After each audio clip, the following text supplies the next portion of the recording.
One of the big questions that I'm always asked is, how do I attract the right relationship into my life? And this is not only a question for personal, intimate relationships, but it's also a question for business, work, clients, and so on. I'm Rabbi Abe from RabbiAbe.com. Stay tuned, and I'm going to give you the answer to this question.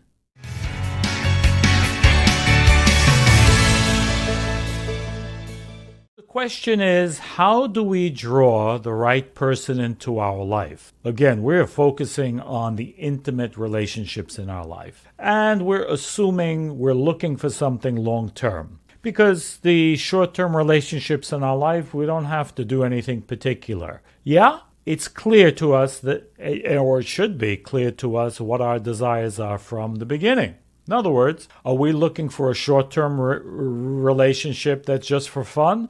And there are no rules to that, and you get what you get and don't have any expectations. But for the long-term relationships in our life, how do we attract the right ones? Because that's a completely different animal, as we may well understand. So the ancient sages explained that each one of us has an innate magnet. We all have a magnet. It's an internal magnet. We call it the spiritual vessel. And the spiritual vessel is made up of the desires that we are not aware of, unconscious desires. So, psychology may call that the subconscious, but we call it the spiritual vessel. And what does that really mean? Again, those desires in our life that make up us. And we're not aware of them, but they do draw things into our life. Now, this spiritual vessel, in a large part, is made up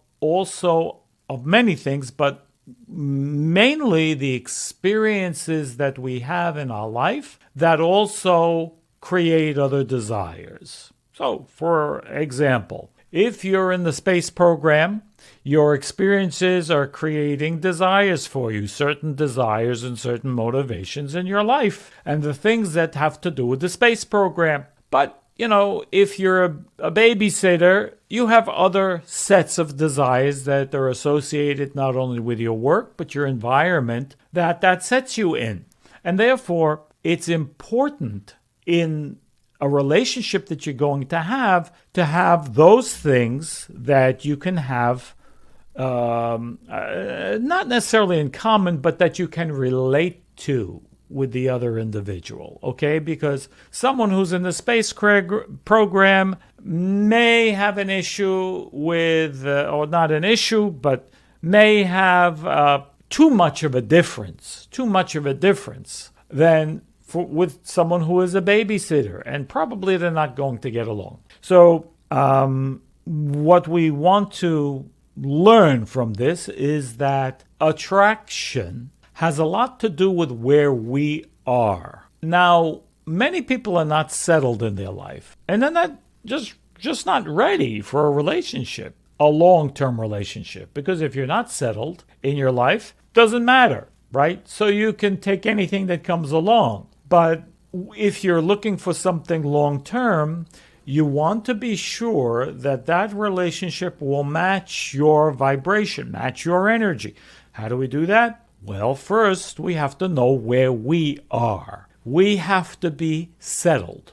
So we can be in the middle of a process. We're learning something new. It could be we're learning something new at work, let's say. And it could be a career-changing situation. Or we're in the middle of changing careers.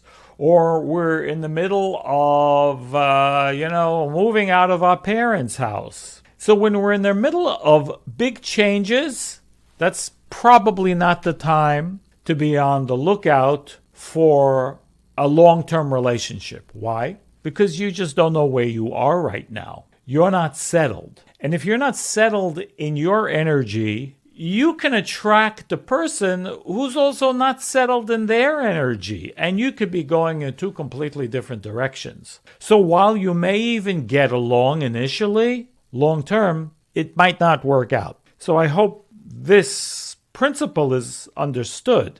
What's the principle? Are you settled in your life? being settled where we are. That also means settled with our desires. Now that's different for an older person than it is for a younger person, because two younger people may both be involved in their growth process. And if they get together, as it happens, sometimes they're high school sweethearts, and they get together, they're together in their life, and they grow together from a young age, which is different if you're older. Because if you're older and you're on two completely different paths of life, it's way more difficult. It's way more difficult to, find your commonalities, if that's what you need to do, or, work to kind of, be on the same path in life. And again, you can be doing different things, but you can be in two different places, two different planets. That relationship isn't going to work out. So again, and I hope this idea is clear. It's not about being the same, that's for sure not.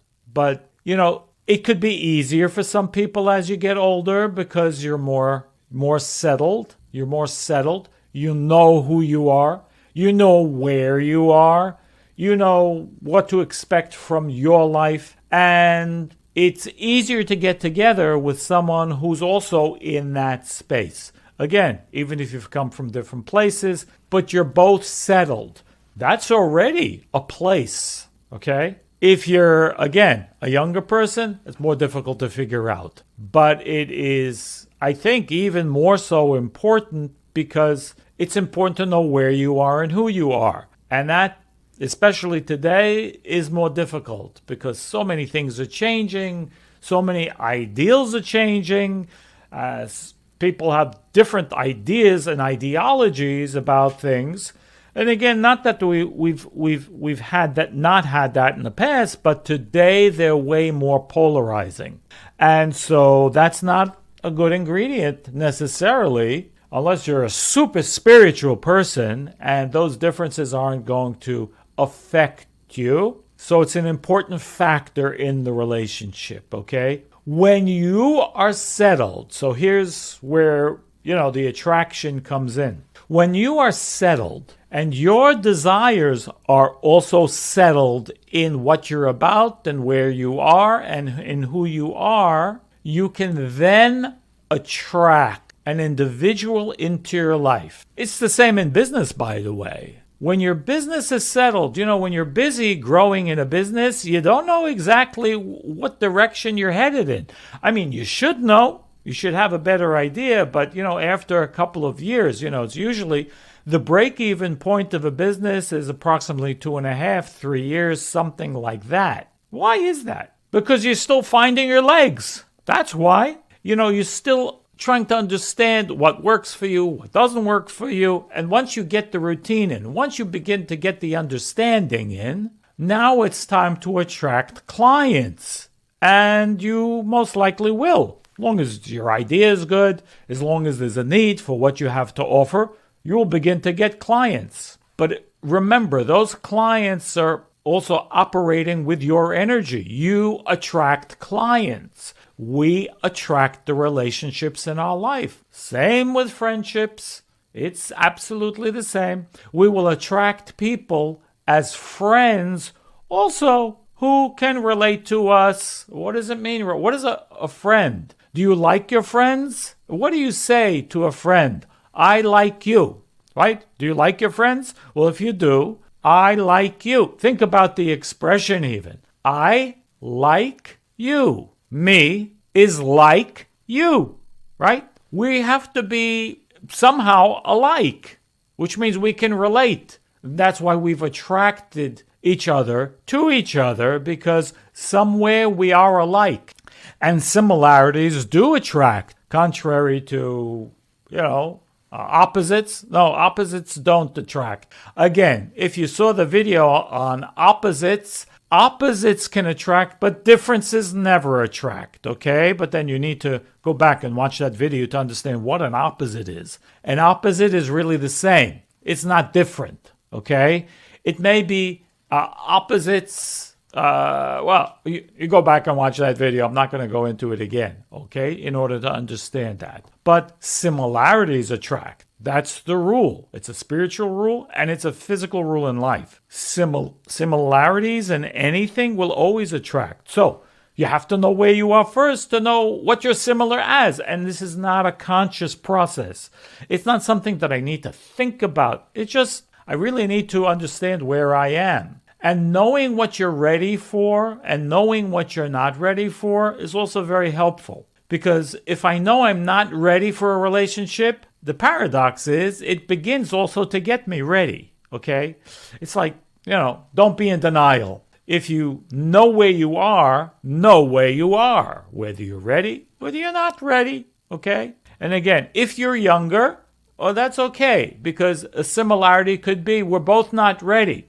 And it's possible we can grow together in a life. But again, that works for younger people, and I'm not sure how to define younger, but when two people are really not settled, again, my advice, if I was giving counsel on younger people's relationship, I would always say wait. Wait till you're both more settled with your life. It's not the time to get serious in your, relationship status, because you really, especially today, you don't know where you are yet. And you may very well both choose completely different types of paths in life and find different desires. And that's again, there's no rule. There are always exceptions. You have to understand that.